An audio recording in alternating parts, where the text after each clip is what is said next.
and I was like, oh God. And so I like sucked up really tight in my Jumars and stood in my atreus. Oh, and you're on teeth. Yeah, and then when it hit, it just like exploded me off. So I used to climb El Cap fairly often, or at least work on it solo. I would climb multi-pitch routes with fixed lines that I'd previously fixed, but I'd want to have a bag with me, so because I'd be hauling stuff up to stash, or I'd be having my food and water in there. Rope solo a pitch. I'd get to the anchor, I'd pull it up, I'd clip it on with this hauling hook. Just had hooked it over a sling. Okay. And then the rope from there was in a loop fixed up to the next. I put Jumars on the next rope, right? And then I had a 60-meter rope clipped to that haul bag going all the way down to the back of my harness. When I unclipped from this anchor and weighted this upper rope, the next anchor was over sideways, so I swung over, and the loop of rope that went down from my Jumars looped underneath that bag, lifted it, and it fell off the anchor. That's like the worst case scenario for a soloist. Yeah, so it fell off the anchor, and so 60-meter fall, like onto the back of my harness. Yeah. And so I saw the bag going, and I was like, oh God.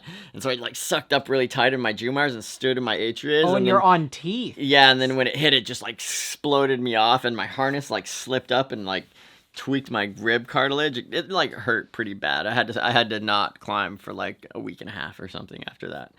And it was scary, right? You're like, and that bag maybe weighed 50 pounds, 40 pounds maybe. Wow. And so after that, what I started doing, and I think this is a good idea, is if I would use that scenario again, I would clip the rope into the back of my harness with something that I knew would break under that 2 scenario. mil cord or something. Yeah, 2 mil cord. I knew it would break. We are so deep in the niche of the niche of the niche.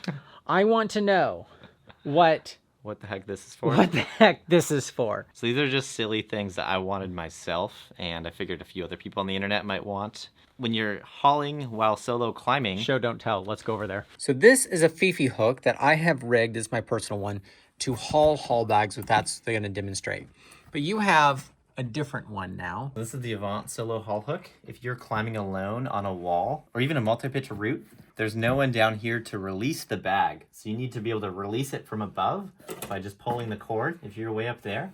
And a hook does a good job. If you pull from above, it pops right off the anchor. But what you don't want is it to pop off too easily on accident if you jiggle the bag. So the downsides of just using a standard Fifi hook is that it's super shallow, which is good for Fifiing while aid climbing, but even the slightest wiggle of the bag and it falls off.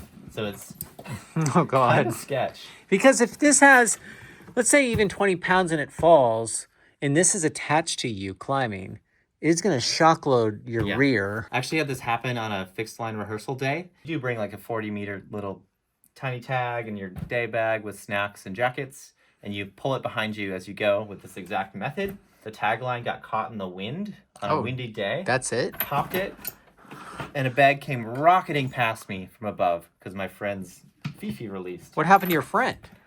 It was a small enough bag that the gear loop held. But there are stories of people getting hurt from their bag falling off. So the Avant Solo haul hook is purposely designed for hauling, not for aid Fifiing in. And that means... that would suck for Fifiing in. That means a much longer arm with this slight jog just to add a little bit more security. But the length of the arm is really what does it. You can see how much longer that is. So to use the Fifi and haul modes, you had to add cordage. The solo haul hook is designed as a little mini rigging plate. You can just carabiner in both on the tagline side and the bag side. If I pull down, does that arm stop? Nope, not in that case. So the jog, I did try to get fancy and add an extra layer of security, but you really can only count on it in certain scenarios. The length of the arm really does more than the jog, although the jog does engage on hangers.